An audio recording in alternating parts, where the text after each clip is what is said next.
screen behind our heads is your first clue. The topic that we're addressing is sustainability in healthcare, which is a multifaceted, multi-branch topic. We're going to narrow it down and analyze it. And in order to do that, you need two or three things. You need a moderator. That's me. My name's Hisham Wine. I'm the co-founder of HWM, which is a boutique consultancy where the consultants do the consultants, do a lot of policy work, government work, work behind large organizations. I also happen to moderate a lot of these panels. I'm a professional presenter and speaker in the corporate sphere, so it's lovely, lovely, lovely to be back here at the Department of Health stand. But my job is just to get the story going and take us from point A to point B. The real maestros, the people with the information and the knowledge, are our August panelists, and it is my privilege and pleasure to introduce them, and then we'll introduce our teams for the panel as well. In no particular order, starting from the farthest from me, we've got the Director GCC of Corporate Affairs for AstraZeneca. He shares my first name. Please join me in welcoming Hisham Mirghani. Give him a round of applause, people. Come on. Thank you. Make us feel wanted. We're sitting here doing this for you, and obviously doing it for everybody who's joining our live stream. We know you're there, and thank you very much. And then, again, in no particular order, but right there is the advisor to the Department of Health, Dr. Anderson Eduardo Stanciole. Thank you very much. Thank you. He's done a lot of work in helping put the framework of a lot of things together. And then, nearest to me, in the physical space, is a professor of global health systems at Harvard University, Mr. Rifat Atum. Give him a round of applause, please. You guys are really terrible at applauding. I mean, that's just, I've been doing this for 10, 15 years, and the applause is just, try again. Give us a proper round of applause, please. Thank you, thank you. Now, you might have noticed that mysteriously, certain charming individuals have appeared on the screen behind us, and those are our panelists who are joining us online. So let's start with the individual who's closer to me, geographically or at least on screen. We're joined by the Senior Lecturer in Practice and Program, and he's also the Program Director at the LSE Department of Health Policy, Professor George Wharton. Can you hear us? Excellent. I note how I'm looking back at him, whereas he's probably seeing us from there. And of course, the individual with the wonderful smile, she is the lead of healthcare systems transformation at the World Economic Forum. Also joining us online, she is Yasmin Diaz-Cuichot. So a round of applause. Yasmin, let me know how I did with your last name. And if you say that it didn't work, I'll never say it again. So that's all right. Okay. Let us really quickly frame what we're going to do, because we've got about 45 minutes and we want to impart as much information and richness as we possibly can. As we know, sustainability in healthcare is a tremendous, phenomenal, multifaceted, multidimensional topic. There is no one clear, easy definition. So we're going to start out by actually asking all our August panelists to very quickly define what sustainability in healthcare means to them. Having said that, we have 45 minutes, not 45 days or 45 years, so therefore a comprehensive treatise on sustainability in healthcare is impossible. Therefore, we are narrowing our purpose down to a very specific correlation, healthcare as it links to environmental impact and climate change. This is a two-way street. So number one, how healthcare has its own environmental impact and footprint, and number two, how climate change and crises, etc., are leading to greater demand on healthcare. Just to give you an idea, roughly in the numbers, to set the scene for all of you.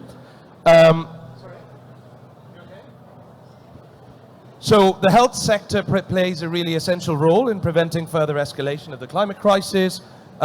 We've got estimates suggesting that the health sector's climate footprint is about 4.4% of global emissions. We're also expecting about 250,000 odd additional deaths expected per year between 2030 and 2050 due to climate change concerns. And of course, this intersection between the health sector and climate change really needs to be addressed from the point of view of mitigation and from the point of view of adaptation.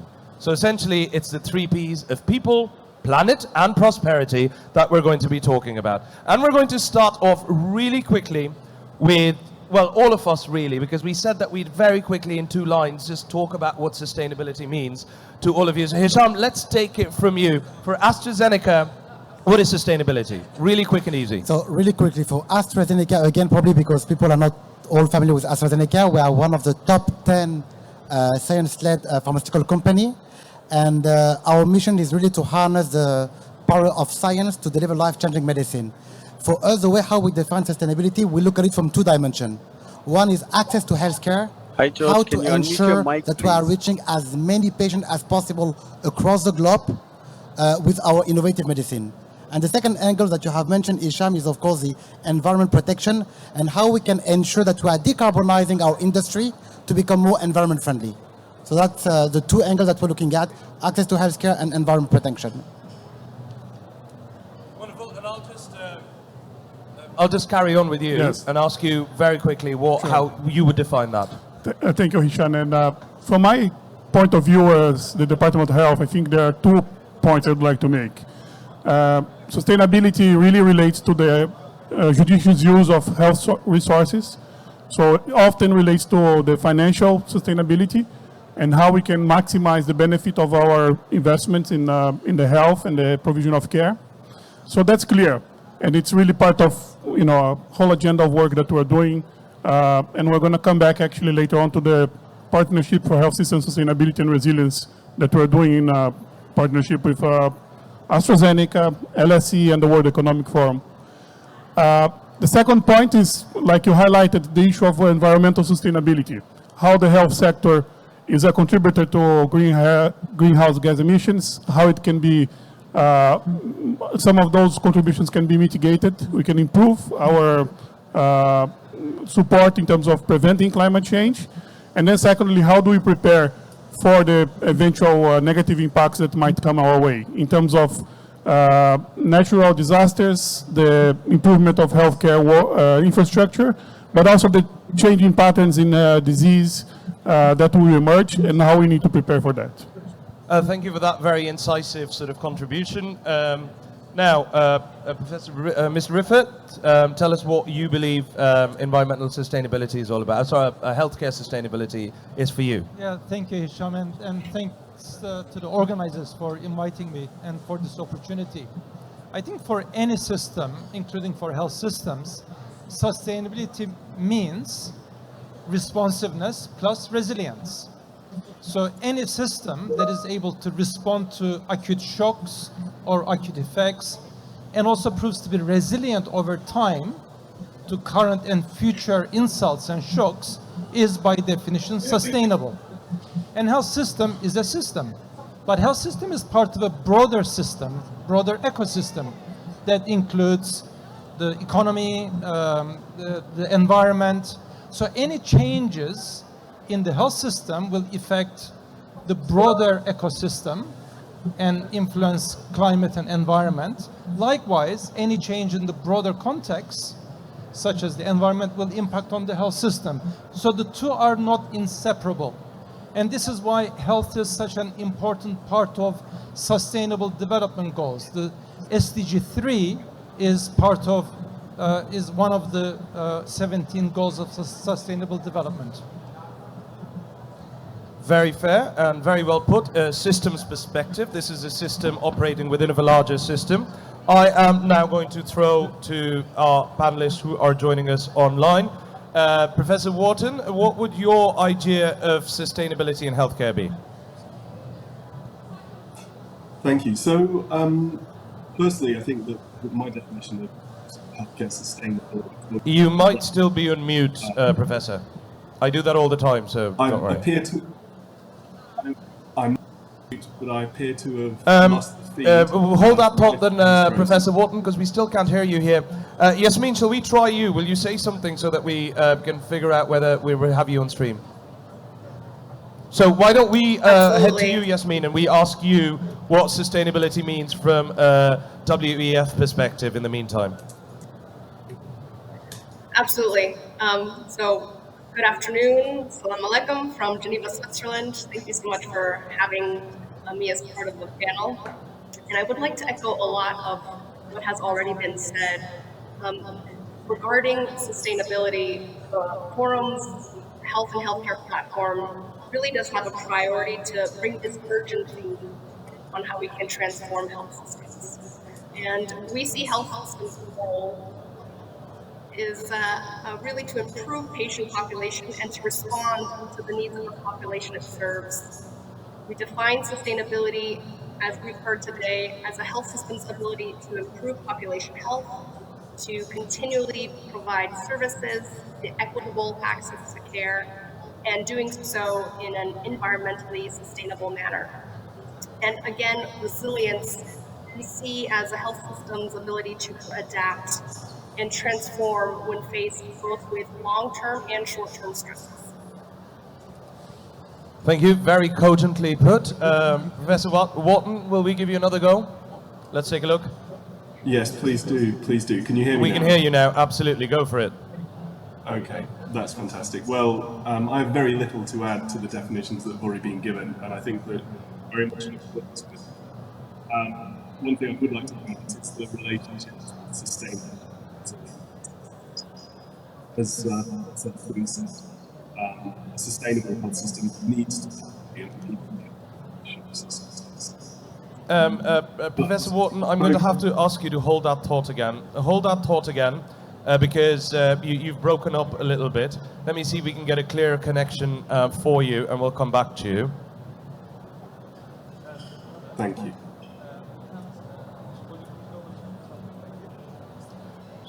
So just to reiterate, Professor Wharton, we had a couple of technical gremlins just with your feed, so there was a little bit of breaking up. We're checking that right now.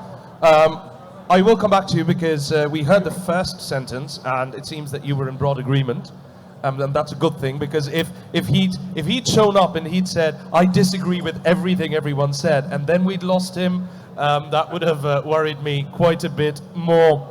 But luckily, that isn't the case. Now, Hisham, I'm going to turn over to you. As we said, sustainability, it's wonderful to have these big definitions from a systems point of view. Resilience is cropping up, all the rest of it. But let's now narrow this topic back down to healthcare and the environment, and climate change in particular, both in terms of our system's impact on it and the climate change leading to greater demands for resilience. So on that note, let's talk about the role of AstraZeneca. You're a leader in the pharma industry. You are also a founding member of the PHSSR, which is the Partnership for Health System Sustainability. So talk to us about what AstraZeneca is doing to promote sustainability in healthcare.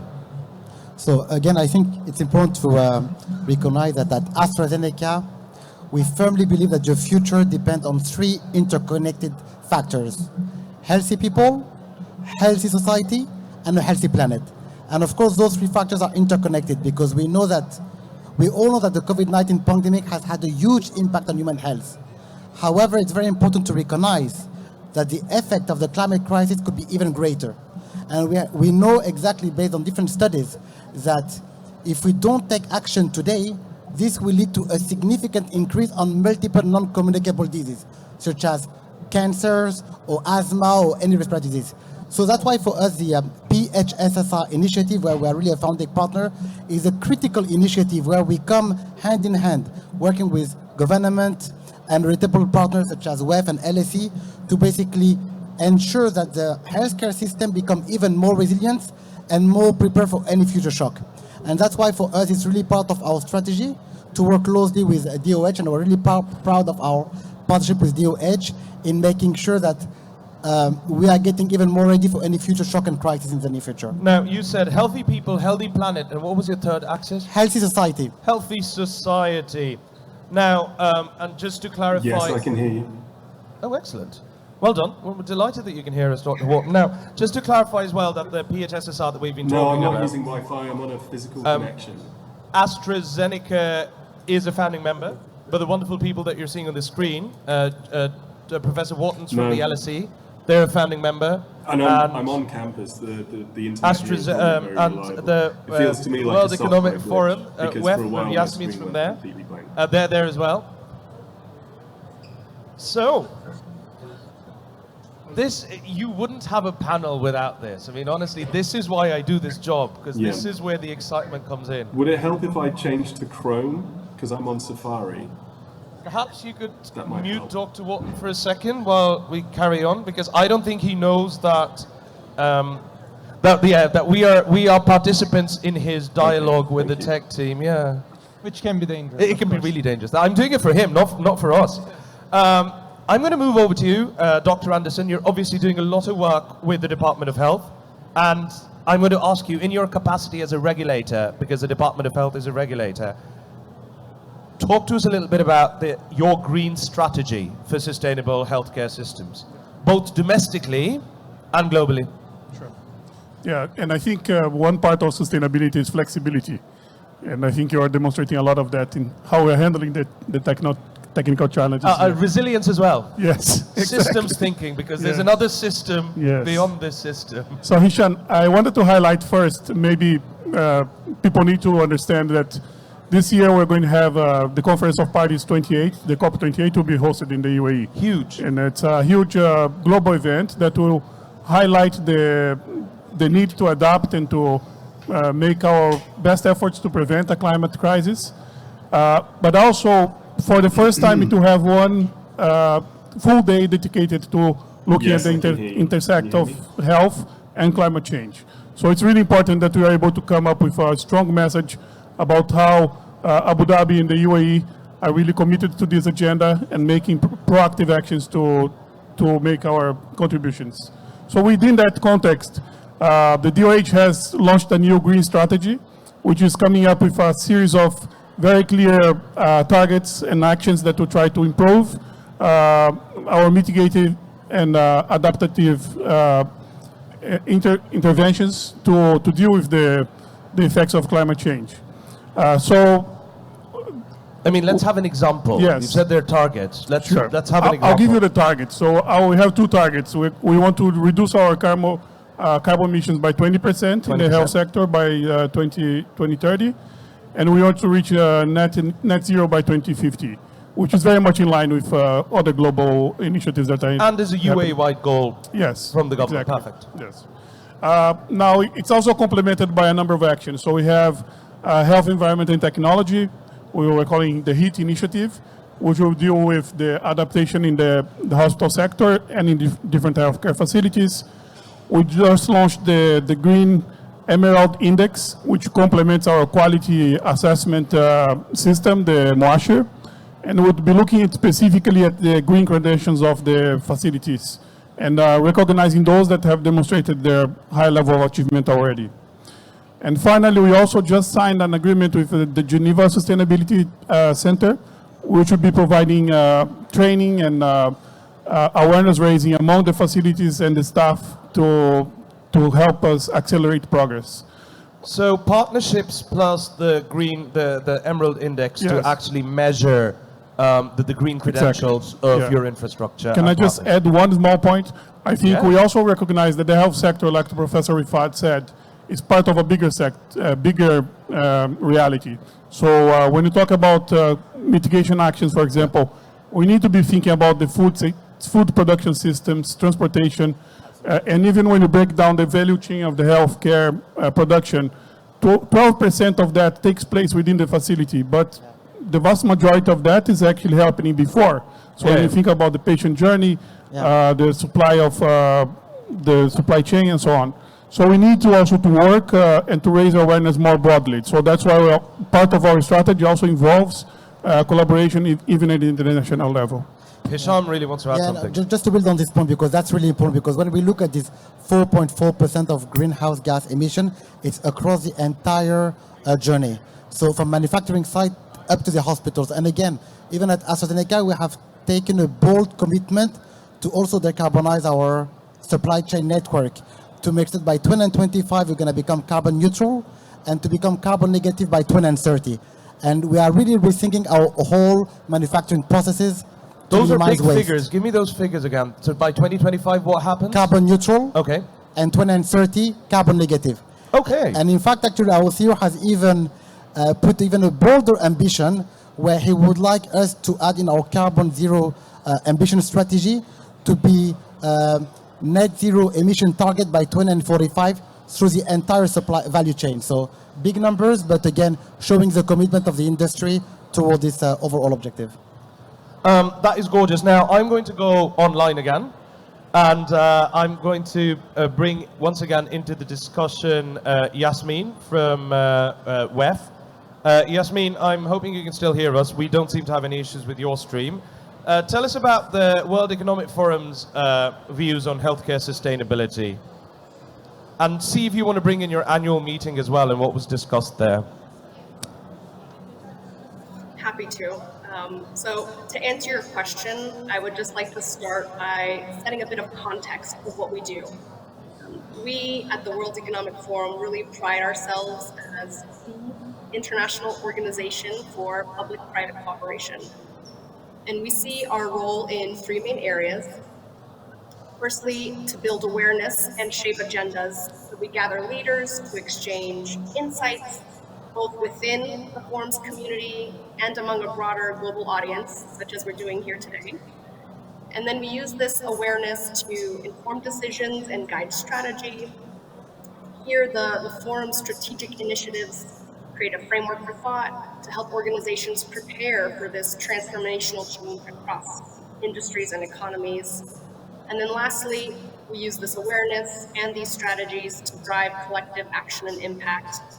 And here we look to our partners around the table to champion the work. So in other words, our convening role helps to amplify and scale the world's strategies. And so to act on these priorities, we have many initiatives, but I'll mention two relevant to today's conversation. Firstly, our climate and health initiative. Here we're working on developing a roadmap to help with decision-making processes that address and act upon the impact of climate change on health and healthcare systems. And as we heard today, in 2020, we also established the Partnership for Health System Sustainability and Resilience. And we know that PHSSR is really committed to collaborating across sectors, across borders, to really build this resilient and sustainable healthcare systems. From Davos, one of the main interaction points of the World Economic Forum has our health conversations really centered around a few main points. And I'm happy to share that the first one is the focus on long-term transformation. The thinking that healthcare is an investment and not a cost. Second, that good governance, especially early action from governments alongside the private sector, really need to work together to build this sustainability and resilience and to move from a transactional mindset to a partnership point of view. And lastly, I think there was a lot of energy and desire to keep health as a central pillar of the conversation, even in the midst of other geopolitical crises within the broader global conversation. So as mentioned, settings such as the COP28, G20 and G7 agendas in 2023 are going to be really important platforms to drive the conversation on the sustainability of health systems. And so the forum is really happy to be engaged in all of these different partnerships. Yasmin, thank you very much for that and for laying it out. Love the idea that healthcare, because it's an investment, needs to be taken forward from a partnership approach and not a transactional dollar value, what's in it for me right now approach. Wonderful and very well said. Professor Wharton, I'm going to try and bring you into the discussion once again. The London School of Economics, apart from being my alma mater, is also a founding partner of the PHSSR. And so we want to ask you to come in and talk about healthcare sustainability, both from the point of view of PHSSR and how you define and measure it generally in your work. Yeah, sure thing. Firstly, can you hear me? Yes, it seems to be working. Okay, well that's a great start. So Jasmine's already given an excellent introduction to PHSSR. LSE is the lead academic partner, and what we do is that we coordinate a global program of research. We've developed a framework to assess health systems' performance and their attributes in terms of both sustainability and resilience, as in their ability to mitigate, adapt to, and transform in response to shocks. So we've applied this framework, working with local research partners in 20 countries around the world. And we have the results from a majority of these countries. The results from the UAE are currently in the process of being developed. And the framework looks across multiple domains, one of which is environmental sustainability. And the findings are really interesting. The first thing that is really quite pronounced and that appears across the broad set of countries that we've studied is that there really isn't a consistent acknowledgement or ability to measure the impact of health systems on the environment. And of course, effective action has to be based on good data and a good understanding. And it's really quite surprising. Even in countries like Canada, that are very well established public health infrastructures, very strong research culture, strong academic interaction with the health system, there is very, very limited data on the health system's impact on the environment. The second thing is that there is, broadly speaking, a lack of national strategies which involve formal binding commitments across the health sector. There are multiple wonderful initiatives taking place in hospitals to reduce the amount of waste, to reduce emissions, and so on and so forth. But we're seldom seeing these joined up. And of course, global commitments to net zero are going to be very, very difficult to deliver unless we have, one, the data. Secondly, the strategies and the commitments. And thirdly, the infrastructure and human resources in place to deliver on. There's just one other thing I'd mention, which is there is something of a paradox of that. Because something else that PHSSR is on, and perhaps unsurprisingly, is one of the principal challenges we're facing in improving access is increasing, in a simple sense, the volume of healthcare that equals access to healthcare. And of course, that is going to happen on health systems' environmental impact, unless we can innovate.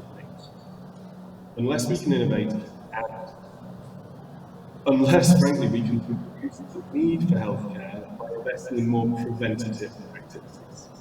Some of that can be done by the health, but it also relies on joined-up action across sectors to improve population health. And that, for me, is the key message that I would like to.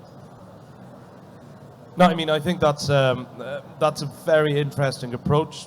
You speak to the role of academia, also the fact that there's a lack of national strategy and healthcare challenges from a systems point of view. A lot of these challenges actually originate from the external context and systems around. So you can't just have a healthcare first approach when talking about these challenges, and you can't work in a vacuum. So there's the resources, the skills required, and that massive focus on prevention and preventative healthcare to make sure that you're not overwhelmed.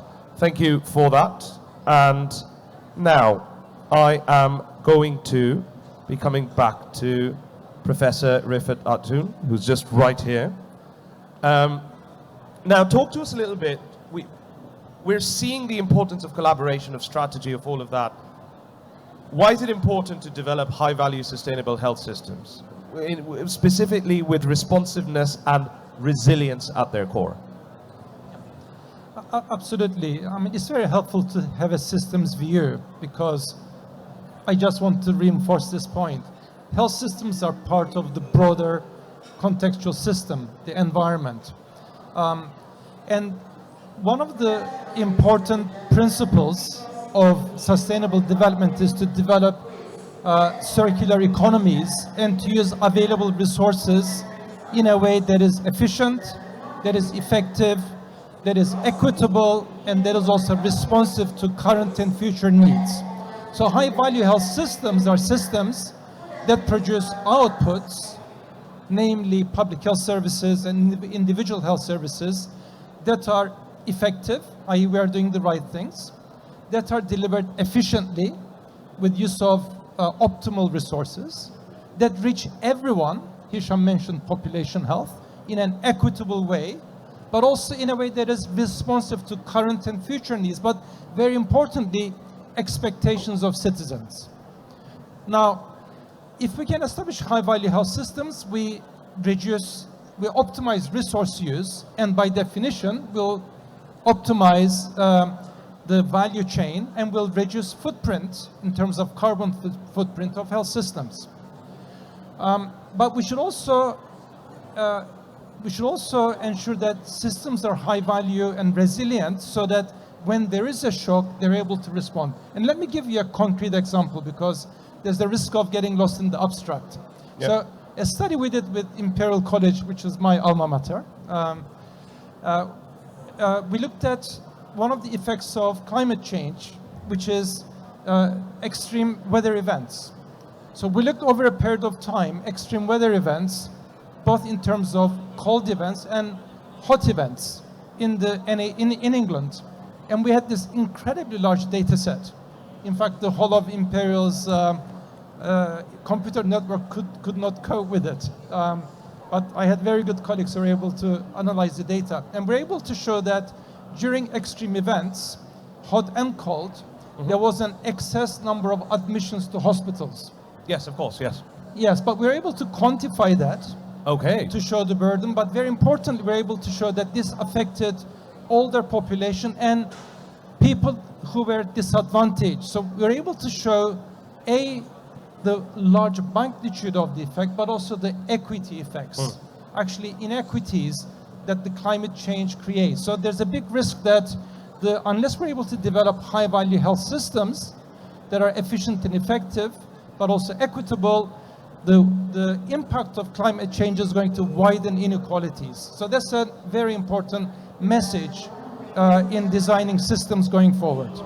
I mean, I think that is a really powerful idea, that we think of demand impacts of healthcare, but sometimes we don't think about the fact that there are existing inequalities in the delivery of healthcare, and the climate crisis is going to exacerbate them. So that's wonderful. That's a really, really great thing. I'm going to bring the discussion back to the both of you gentlemen together, actually, Hisham and also Mr. Anderson.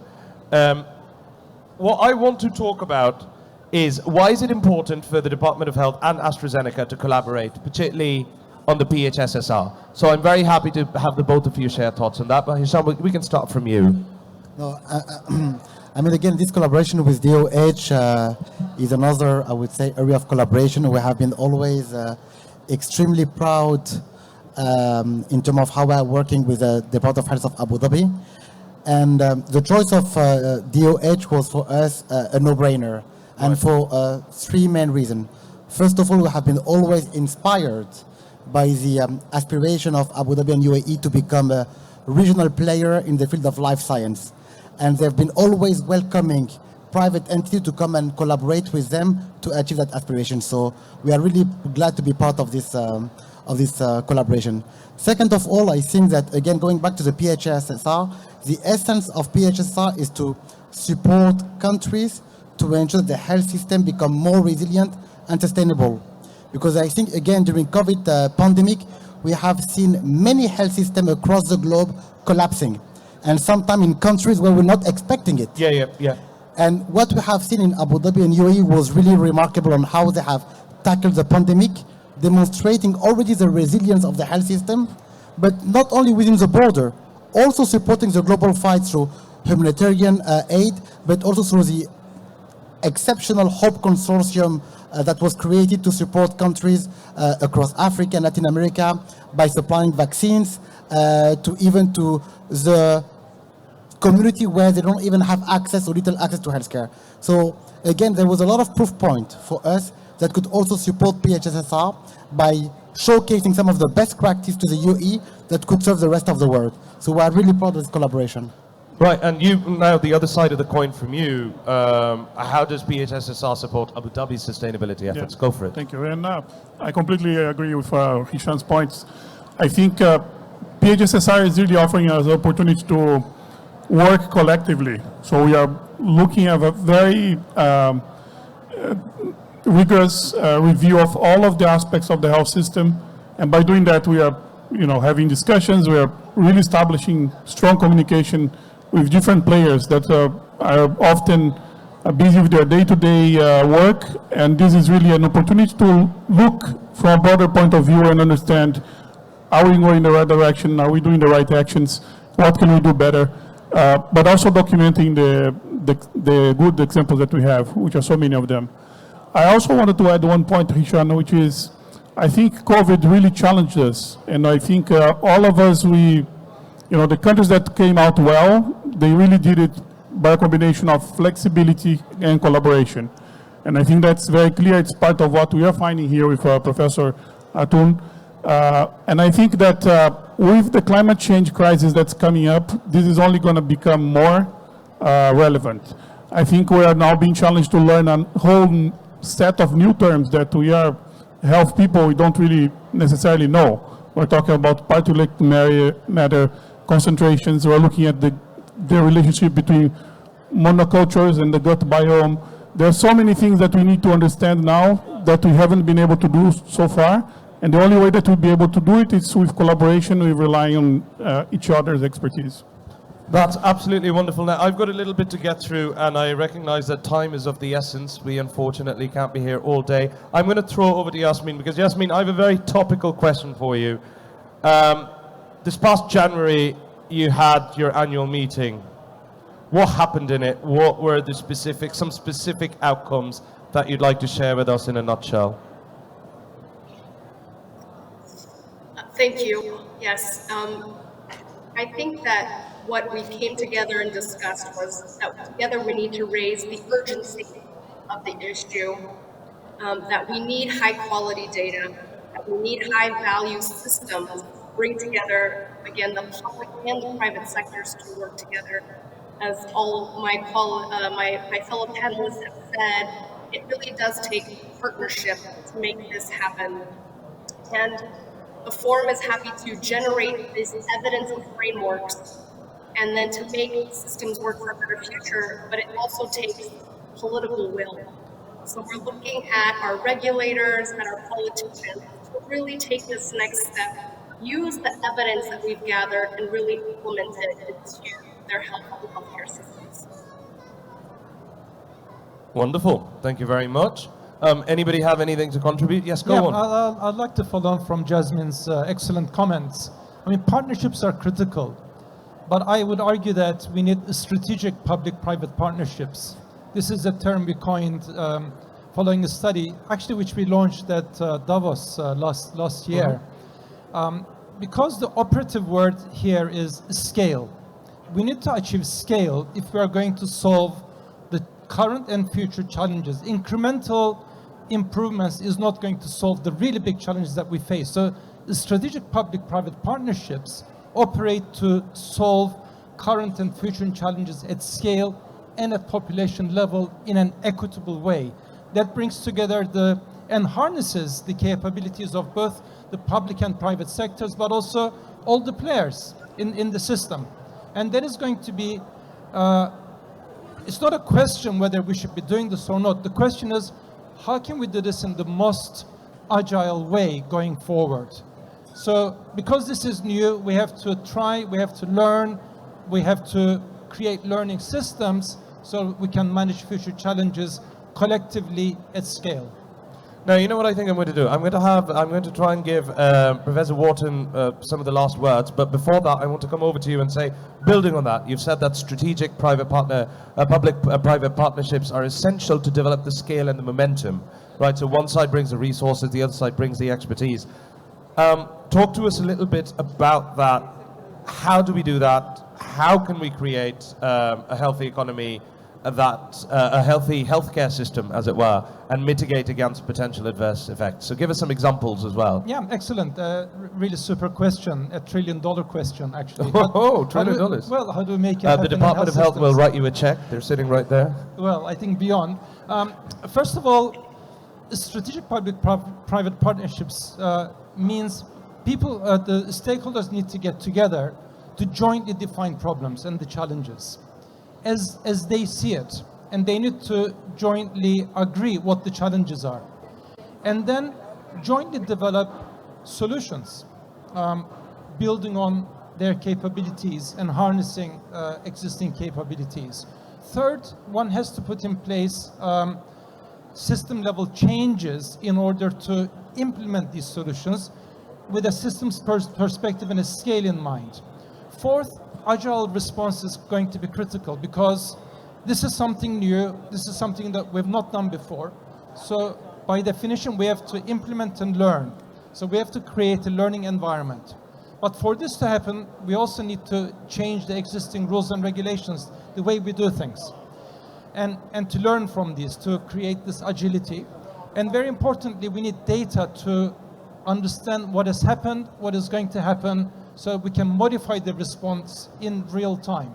Look, So- I'm going to be a bit cheeky here because I'm almost done, right? So I'm feeling nice and relaxed. So I'm going to throw some controversy into the mix because my job's almost over. Are governments ever capable of adopting this agility mindset? Absolutely. I think Abu Dhabi's experience in relation to COVID-19 was exemplary.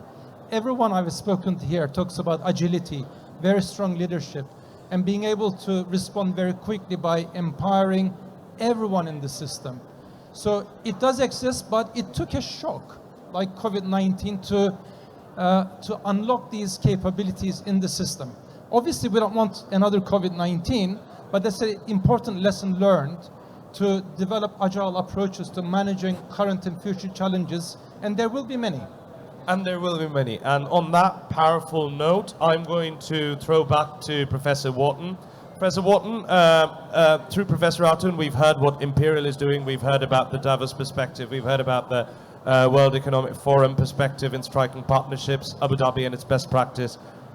Apart from the framework that you've already spoken about, that you've created, and the highlight of the lack of national strategies, what are some discrete ways that the London School of Economics is working to promote the healthcare sector's fight against climate change and also the demand impacts that we will see from that? Sure. So LSE, of course, is a global university with thousands of academics who are working on some of the most pressing global challenges we face. And I couldn't give it a full account of it. But in terms of PHSSR, what we've got here is a global collaboration that involves research partners in 20 countries, including Abu Dhabi, who critically work with government stakeholders to identify challenges and generate evidence-based solutions. And we're absolutely delighted to have had the engagement of the Department of Health, Abu Dhabi, in PHSSR's project, which is coming to fruition and which will include both a critical assessment of the current status of the health system, but also some tangible steps that can be taken to strengthen it. And so this is the most direct example I could give you, and I think it speaks very well to the points that Professor Atoun just made.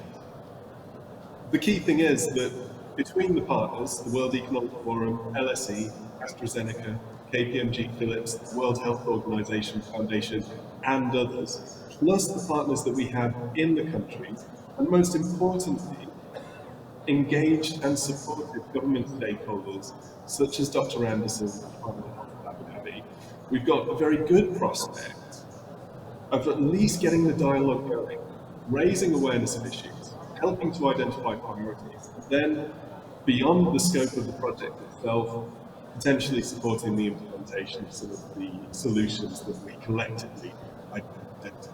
So that's what PHSSR is about. I'm very proud to be a part of it, but it is, of course, only one among many such initiatives that led out of this great university. Professor Walton, thank you very much. Ladies and gentlemen, in terms of the discussion that we've had, I think that's all we have time for in terms of questions, etc. Let's take just a minute to sum up what we've learned, but first I'm going to wait for the airport announcement to go off. Give me a second.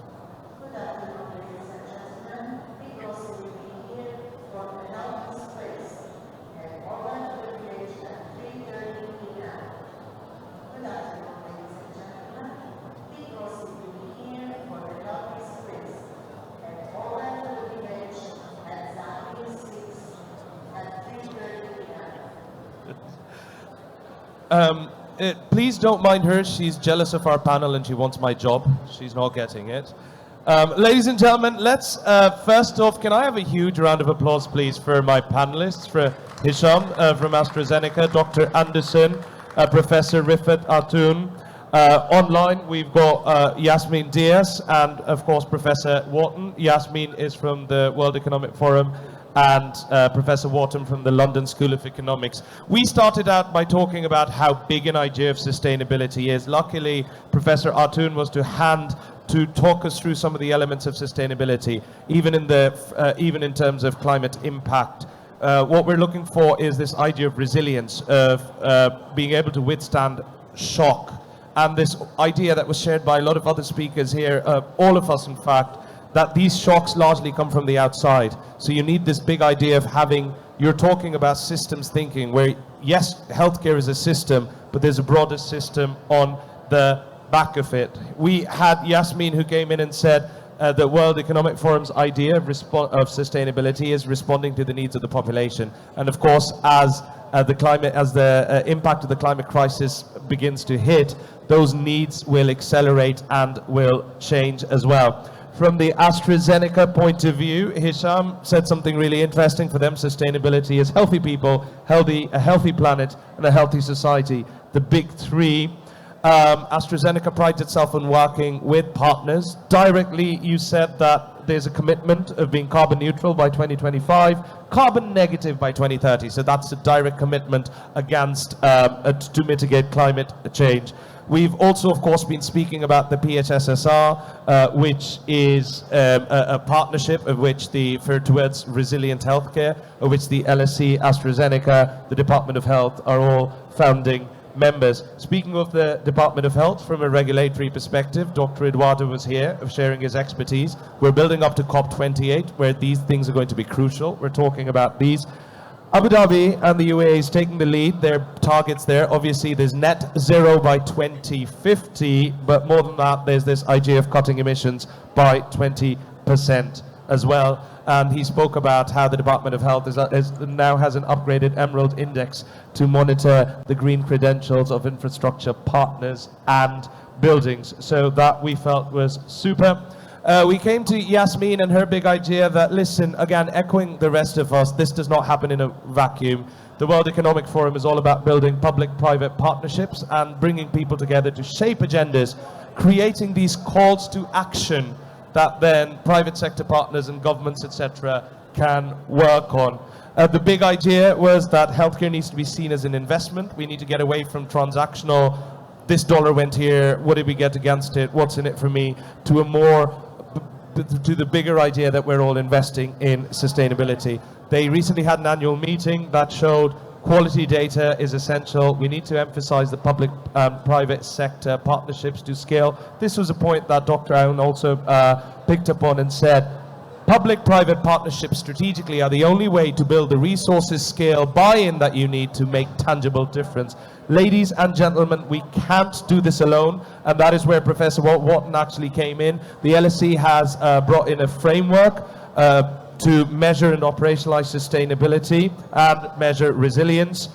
Academia needs to be involved. The London School of Economics is working within the context of the PHSSR with thousands of, obviously, academics and contributors.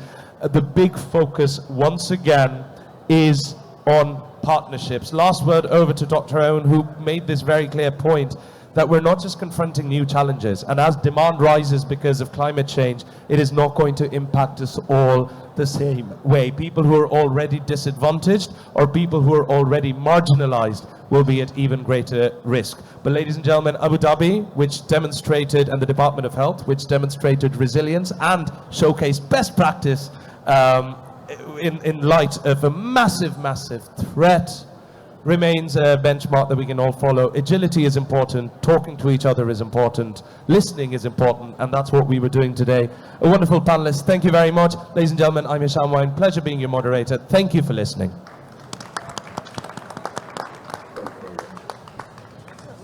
Thank you.